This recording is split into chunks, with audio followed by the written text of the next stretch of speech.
It's your birthday. Happy birthday. It's your birthday.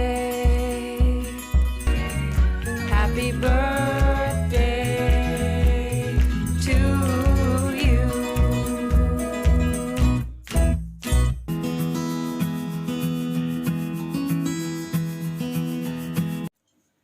Hey guys, అందరు ఎలా ఉన్నారు? బాగున్నారా? నేను బాగున్నాను ఫ్రెండ్స్. ఆల్రెడీ మీరు రీక్యాప్ చూసారు కదా, మీకు అర్థమైపోయే ఉంటుంది. మే 5th అంటే నిన్న కాక మొన్న తన్మయ్ బర్త్డే జరిగిందండి. నేను మే 4th వీడియో షూట్ చేయడం అయితే స్టార్ట్ చేశాను. ఈరోజు ఈవినింగ్ వచ్చేసి ఎగ్ పులుసు పెడదాం అనుకుంటున్నాను. ఎగ్ పులుసు నేను ఒకేసారి కొద్దిగా ఎక్కువ పెడతానండి, నెక్స్ట్ డేకి కూడా యూజ్ అవుతుంది. అందులోనూ ఇప్పుడు సమ్మర్ కదా, ఈవినింగ్ వంట చేస్తే నెక్స్ట్ డేకి కూడా యూజ్ అయ్యేటట్టు చేసుకుంటున్నాము. ఎందుకంటే ఎండలు ఎక్కువగా ఉన్నాయి. కిచెన్లో ఏంటంటే టిఫిన్ చేసి వంట ప్రిపరేషన్ ఇవన్నీ చేసేసరికి బాగా అలసిపోయినట్టు అనిపిస్తూ ఉంది. అందుకని ఇక వంట ప్రిపరేషన్ అయితే మ్యాక్సిమం ఈవినింగ్ చేస్తే కనుక ఎక్కువ చేసేటట్టే చూస్తున్నాను. అందుకని ఇక్కడ చాలా ఎగ్స్ అని అయితే ఉడకబెట్టాను. నేను ఒకేసారి ఎగ్స్ ఎక్కువ తెప్పిస్తానండి, ఎందుకంటే పిల్లలకి శాండ్విచ్ అలా చేస్తూ ఉంటాను అనమాట. అందుకని ఎగ్స్ ఎక్కువగా వాడుతూ ఉంటాము. ఇప్పుడైతే ఇక్కడ నేను పునుగులు తయారు చేస్తూ ఉన్నాను. మే 4th మాకు ఇక్కడ విజయవాడలో గాలిదుమ్ము వాన అలా పడిందనమాట. అందుకని కొంచెం వేడివేడిగా ఏదైనా తింటే బాగుంటుంది కదా, అందుకని మరి ఈ వీడియో అంటే తన్మయ్ బర్త్డే ఏంటి కమ్యూనిటీలో కూడా పోస్ట్ చేయలేదు అని చెప్పి అనుకుంటున్నారా? ఏమీ లేదండి, కొంచెం సిచ్యువేషన్ బాగోలేదు ఇక్కడ విజయవాడలో. ఇక అందుకని బర్త్డే చేద్దామా వద్దా అని చెప్పేసి అయితే అనుకున్నాను నేను. అందులోనూ ఇప్పుడు వీడియోస్ కూడా కొంచెం మనవి వెనకబడిపోయి ఉన్నాయి బాగా. అందులోనూ వీడియోస్ కూడా నాకు ఎందుకో తీయాలని అస్సలు అనిపించట్లేదు. అందుకని ఇక నేను ఆపేసాను అనమాట. ఆల్మోస్ట్ ఆల్ వీడియోస్ అయితే ఆపాను. షాపింగ్స్ కానీ ఇలాంటివన్నీ బయటికి ఇప్పుడైతే ప్రజెంట్గా వెళ్ళలేని సిచ్యువేషను, వీడియోస్ కూడా మీకు పోస్ట్ చేయలేని సిచ్యువేషన్. ఇక ఇంట్లో ఉన్న వర్క్ని చూపిద్దామంటే కూడా నేను వీడియోస్ వైరల్ కాకపోవడం ఒకటి చాలా పెద్ద మైనస్ అయిపోయిందండి నాకు. ఏంటంటే వ్యూసే పడట్లేవు అస్సలు. కొంచెం టెన్షన్స్లో కూడా ఉన్నాను నేను. ఈ టెన్షన్స్లో ఇంకో టెన్షన్ పెట్టుకోవడం ఇష్టం లేక ఆగిపోయాను. ఇక ఫైనల్గా అయితే మనకి అలవాటు అయిపోయింది కదా వీడియో షూట్ చేయడం. అందుకని ఇక మే 4th అయితే వీడియో షూట్ చేశాను. అంటే కొంచెం ఇంట్రెస్టింగ్గా ఉన్నాయి చేస్తే, మీకు బోర్గా ఉండదని అయితే అనిపించింది నాకు. ఇప్పుడు నేను పునుగులు చేస్తున్నాను. పిల్లలకి పునుగులు అంటే చాలా ఇష్టంగా ఉంటుంది కదా, ఇడ్లీ పిండితో అయితే ఇంకా బాగుంటాయి. అందులో ఇప్పుడు సిచ్యువేషన్ బాగోలేదు కదండి, బయట నుంచి అసలు ఏం తెచ్చుకోవడానికి లేదు. మాకైతే విజయవాడలో డే కర్ఫ్యూ పెట్టారు. చాలామందికి పాజిటివ్ వస్తూ ఉంది. చాలా జాగ్రత్తగా ఉండాలి. పిల్లల్ని తీసుకొని బయటికి వెళ్ళడానికి లేదు, మనం వెళ్ళి రావడానికి కూడా లేదనమాట. ఇక అందుకని ఇక నేను మ్యాక్సిమం ఇంట్లోనే టిఫిన్స్ స్నాక్స్ ఇలాంటివి చేస్తూ ఉన్నాను, పిల్లలకి కొంచెం ఇంట్రెస్ట్గా ఉండడానికి. అందులోనూ ఇప్పుడు మా బాబుకి కూడా 10th కదండి తను. మాకు ఏపీలో ఏంటంటే ఎగ్జామ్స్ పెడతామని, వాయిదా వేస్తామని, క్యాన్సిల్ చేస్తామని రకరకాలుగా టాక్స్ అనమాట. ఇవన్నిట్లో పడి మాకు ఇది ఒక టెన్షన్ అయిపోయింది. ఏంటంటే ఎగ్జామ్స్ రాయడం అనేది పెద్ద ప్రాబ్లం కాదు, కానీ ఎగ్జామ్స్ కోసం ఈ టైంలో బయటికి వెళ్ళి పిల్లలు ఎంత తగ్గినా కూడా, పిల్లలకి ఎగ్జామ్స్ పెట్టే టైంకి ఎంత తగ్గినా పిల్లలు కదండి, వాళ్ళకి ఏం తెలుస్తుంది? ఒకళ్ళ నుంచి ఒకరికి వచ్చే డిసీజ్ అనమాట ఇది. ఒకళ్ళ ద్వారా మళ్ళీ మన ఇంట్లో ఉన్న వాళ్ళందరికీ కూడా వస్తుంది. ఈ పిల్లల్ని జాగ్రత్తగా కాపాడుకోవాలి, మళ్ళీ నెక్స్ట్ ఇంట్లో ఉన్న వాళ్ళని కూడా చూసుకోవాలి. ఈ ఎగ్జామ్స్ అయితే తప్పకుండా రాయించాల్సి వస్తుంది. అందుకని ఇది ఒక పెద్ద టెన్షన్ అయిపోయింది. నెక్స్ట్ ఇక్కడ నేను మే 4th నాకు ఒక పార్సల్ అయితే వచ్చిందండి. నేను ఎక్కువగా డిఐవైస్ చేస్తూ ఉంటాను కదా, అందుకోసం డ్రిల్లింగ్ మిషన్ అయితే అంటే కొనుక్కున్నాను. ఈ మధ్యన ఇంతకుముందు అయితే నేను డిఐవైస్కి బయట మన కార్పెంటర్ షాప్స్కి అటు ఇటు పంపించి చేయించేదాన్ని. ఇప్పుడేంటంటే ఆ కార్పెంటర్ షాప్స్లో వాళ్ళు కూడా మనకి నచ్చినట్టుగా మనం చెప్పేది వాళ్ళకి అర్థం కావట్లేదు. అందుకని ఇక నేను డ్రిల్లింగ్ మిషన్ తీసుకున్నాను. ఎందుకంటే హోల్స్ పెట్టించడం ఇవన్నీ కూడా కాస్ట్లీ అయిపోయినాయి బయట. దానికంటే ఒక డ్రిల్లింగ్ మిషన్ కొనుక్కుంటే ఎప్పటికీ ఉంటుంది అని అనిపించింది. కాకపోతే దీన్ని వాడడం కానీ ఇదంతా మాకు తెలియదు అనమాట. ఇదే ఫస్ట్ టైం మేము తీసుకోవడము.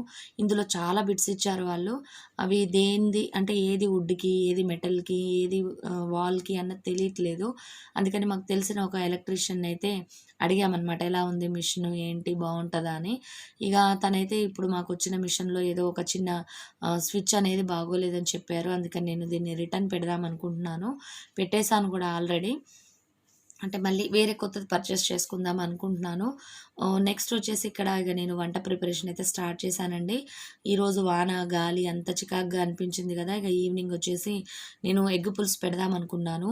అదేంటంటే నెక్స్ట్ డేకి కూడా ఉండాలి కదా, ఒకే కర్రీ అయితే బాగుండదు అనేసి ఇప్పుడైతే నేను బెండకాయ అండ్ పొటాటో రెండు మిక్స్ చేసి ఫ్రై చేస్తున్నాను. ఈసారి ఆ రెసిపీని కూడా షేర్ చేస్తాను, చాలా చాలా బాగుంది, తప్పకుండా ట్రై చేయండి. ఇప్పుడైతే మా తనోజ్ రెడీ అయిపోయి ఉన్నాడు కదా, ఏంటంటే తన్మయ్యకి రేపు బర్త్డే కదండి, వాన అదంతా తగ్గింది, ఏమైనా గిఫ్ట్ తీసుకొద్దాము, మళ్ళీ నెక్స్ట్ డే నుంచి కర్ఫ్యూ ఉంది కదా అని చెప్పేసి అనుకున్నాడు. నేను తనకు చెప్పాను ఏమీ వద్దు, ఇప్పుడు ప్రజెంట్ సిచ్యువేషన్ బాగోలేదు, చేస్తామో లేదో అని చెప్పి. కానీ వాళ్ళ ఒపీనియన్స్ వాళ్ళకు ఉంటాయి కదా, ఏదో తీసుకుందామని చెప్పి అయితే బయటికి వెళ్ళాడు. కాకపోతే 8కే క్లోజ్ అయిపోయినాయండి, అందులోని ఈరోజు వాన కూడా పడింది కదా, తొందరగా క్లోజ్ చేసేసారు. ఇదేంటంటే నెక్స్ట్ డే మార్నింగ్ అంటే 5th డే మార్నింగ్ 6కి మేము డిఐవై అయితే స్టార్ట్ చేసాము. ఏంటంటే ఇక నైట్ షాపులు అవన్నీ బంద్ ఉన్నాయి కదా, ఏమీ తీసుకురాలేదు. ఇక తన్మయ్య కూడా ఏంటంటే బర్త్డే అంటే పిల్లలకి ఎందుకు ఇంట్రెస్ట్ ఉండదండి, వాళ్ళకి ఇంట్లో ఎట్లున్నా బయట ఎలా ఉన్నా కూడా వాళ్ళకి చిన్న చిన్నవి మెమరీస్ ఉంటాయి కదా. ముందు నుంచే మా తన్మయ్య అడుగుతూ ఉందన్నమాట, అంటే కౌంట్ డౌన్ స్టార్ట్ చేసింది. ఇక సరే అని చెప్పేసి నేనైతే కొన్ని డెకరేషన్ ఐటమ్స్ ఇంట్లోనే ప్రిపేర్ చేశాను. ఇక్కడ చూస్తున్నారు కదా, ఈ పెద్ద ఫ్లవర్స్ చేశాను, డెకరేషన్ ఇంట్లోనే చేశాను. ఇవి కూడా వాటర్ పెయింట్స్ అనమాట. నా దగ్గర A4 షీట్లు కూడా లేవు. ఇక మార్నింగ్ తెప్పించడానికి షాప్స్ కూడా 8 ఆ టైంలో స్టేషనరీ కానీ ఇలాంటివి తీసుంటాయి. ఇక నెక్స్ట్ డే కర్ఫ్యూ కూడా ఉంది కదా, ఎందుకులే అని అనిపించేసింది. ఇంట్లో మామూలుగా పిల్లల నోట్బుక్స్ ఉంటాయి కదా, ఆ నోట్బుక్స్లో ఉన్న వైట్ పేపర్స్తో ఈ విధంగా తయారు చేశాను. నెక్స్ట్ వచ్చేసి ఆ చుట్టూ ఉన్న పెయింట్ కూడా నేను వాటర్ పెయింట్స్ ఉంటాయి కదా పిల్లల దగ్గర, వాటితో చేశానన్నమాట. ఇక సింపుల్గా బయట నుంచి ఏమీ కొనుక్కురాకుండా ఇంట్లోనే ఉన్న వాటితో ఇప్పుడు డిఐవై చేశాను. అలానే కేక్ కూడా తయారు చేశాను. ఈరోజు ఏమైపోయిందంటే నైట్ చాలా కొంచెం టెన్షన్గా అనిపించి నిద్ర పట్టలేదు అస్సలు నాకు. ఇక నైట్ అంతా నిద్రపోలేదండి నేను. మ్యాక్సిమం 5:30 నుంచి ఈ క్రాఫ్ట్ స్టార్ట్ చేశానమాట. తన్మయ్య కూడా మార్నింగ్ తను కూడా నాతో పాటు ఇక నిద్రపోలేదు. నెక్స్ట్ డే ఏమైపోయిందంటే కేక్ ముందు రోజు ప్రిపేర్ చేద్దాం అనుకున్నాను, కాకపోతే ఇక బర్త్డే చేయొద్దు అనుకున్నాను కదా, కేక్ చేయలేదన్నమాట. నేను ఈ క్రాఫ్ట్లు ఇవన్నీ చేసరికి 8:30 అయిపోయింది మార్నింగ్. ఇక నాకు చాలా నిద్ర వచ్చింది, ఎందుకంటే నైట్ పడుకోలేదు కదా, అందుకని మార్నింగ్ తెలియకుండానే అసలు ఇక అలసిపోయినట్టు అనిపించింది, పడుకున్నాను. ఎన్నింటికి లేసాను అనుకున్నారు? ఇక మా వారు కూడా లేపలేదు, ఎందుకు పడుకుంది కదా మళ్ళీ హెడేక్ వస్తుందని చెప్పేసి. ఇప్పుడు టైం వచ్చేసి 4 అవుతుందండి. అంటే నేను 2కి లేసాను. లేగంగానే ఇక వంట ప్రిపరేషన్ ఉంటుంది కదా మనకి, ముందు నేను వంట వండుకొని అవన్నీ చేసి ఆ తర్వాత 4కి కేక్ చేయడం స్టార్ట్ చేశాను. అంటే కప్ కేక్స్ చేశాను, నెక్స్ట్ ఒక పెద్దది కొంచెం కేక్ చేశాను. ఇక మార్నింగ్ మా వారు ఏంటంటే విప్పింగ్ క్రీమ్ అవన్నీ కూడా నేను మార్నింగ్ పడుకునేటప్పుడు లిస్ట్ రాసి పక్కన పెట్టేశాను అనమాట. ఆయనకు తెలుసు కదా, తీసుకొచ్చేసారు. ఇక బెలూన్స్ అవన్నీ కూడా ఆల్రెడీ ఇంట్లో ఉన్నాయి, వాటితో అలానే ఫ్లవర్స్ చేశాను కదా, వాటితో డెకరేషన్ చేశాను.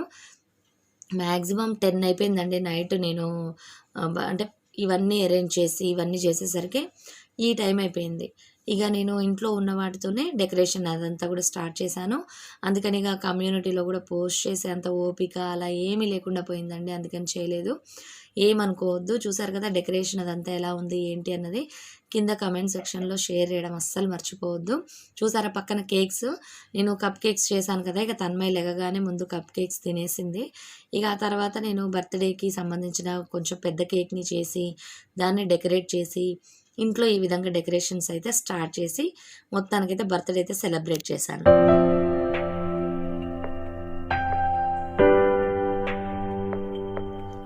ఫైనల్ రివ్యూ అయితే చూపిస్తాను, ఎలా ఉందో ఏంటో కింద కమెంట్ సెక్షన్లో షేర్ చేయడం అస్సలు మర్చిపోవద్దు. అలానే తన్మయ్యను కూడా లేట్ అయినా పర్వాలేదు విష్ చేయండి.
చూసారు కదా బర్త్‌డే డెకరేషన్ ఎలా అనిపించింది. బర్త్‌డే అంటే చాక్లెట్స్, బిస్కెట్స్, డ్రింక్స్, తర్వాత లేస్ గానీ, ఎమిటోస్ గానీ, లేదంటే బూందీ, కారపూస అంటే మిక్చరు ఇలాంటివి ఉంటేనే కదా పిల్లలకి ఎంజాయ్‌మెంట్ ఉంటుంది. మామూలుగా అయితే సమోసాలో, ఎగ్ పఫ్‌లో, కర్రీ పఫ్‌లో ఏదో ఒకటి తెప్పిస్తాము. ఈసారైతే ఏమీ కుదరలేదు కదా! చూసారు కదా కేక్ డెకరేషన్ అయితే ఈ విధంగా చేశాను. ఎలా ఉంది? బావుందా? నచ్చినట్టయితే తప్పకుండా వీడియోని లైక్ చేయండి. చూసారు కదా ఈ విధంగా నాకు తోచినట్టు నేను డెకరేట్ అయితే చేశాను. నా దగ్గరున్న ఐటెమ్స్‌తో. చూసారు కదా అలసిపోయినట్టు అయిపోయిందండి. ఇంట్లో పని, పిల్లల పని, డీఐవైస్, డెకరేషను, కేకు ఇవన్నీ చేసేసరికి నేను రెడీ అవ్వడానికి ఇక నాకు ఓపిక లేకుండా అలానే ఉండిపోయాను. మళ్ళీ తన్మయని రెడీ చేయడం ఇవన్నీ ఉంటాయి కదా! ఈసారి అయితే డ్రెస్ కూడా తీసుకోలేదు. ఎందుకంటే ఇక బయటికి వెళ్ళాలనిపించలేదు. ఇంట్లో ఆల్రెడీ కొత్తవి ఉన్నాయన్నమాట. అందుకని అవే వేసి బర్త్‌డే అయితే సెలబ్రేట్ చేసేసాము. It's your birthday. Happy birthday. It's your birthday. Happy birthday. It's a great day. That's what we say.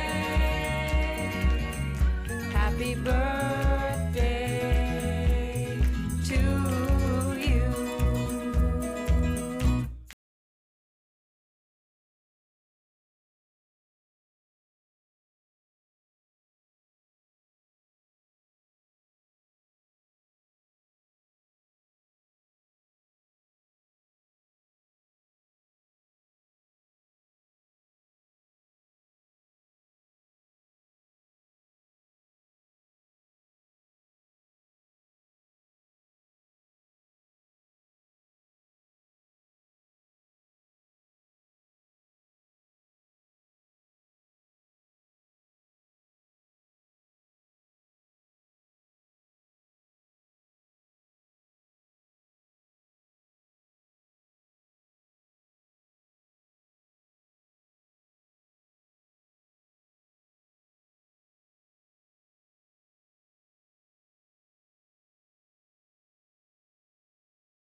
చూసారు కదా ఫ్రెండ్స్ ఎలా ఉంది వ్లాగు. మేమిద్దరం మా ఇద్దరు వీళ్ళతో కలిపి మేము ఈ బర్త్‌డే అనేది సెలబ్రేట్ చేసుకున్నాం అంతే చాలా సింపుల్‌గా. ఈ కేక్ కట్ చేసే టయానికి మా తమ్ముడు కూడా లేడనమాట. ఎందుకంటే ఇంటికెళ్ళిపోయాడు. లేట్ అయిపోయింది. అయినా సరే చాలా హ్యాపీగా ఈ బర్త్‌డే సెలబ్రేట్ చేసుకున్నాం. ముందు నుంచి ఏం ప్రిపరేషను, ముందు నుంచి ఏం ప్లానింగ్ లేకుండా. ఇంతే ఫ్రెండ్స్ ఈ వ్లాగు. మరిన్ని మంచి వీడియోస్‌తో మీ ముందుంటాను. Bye bye. See you. Have a nice day.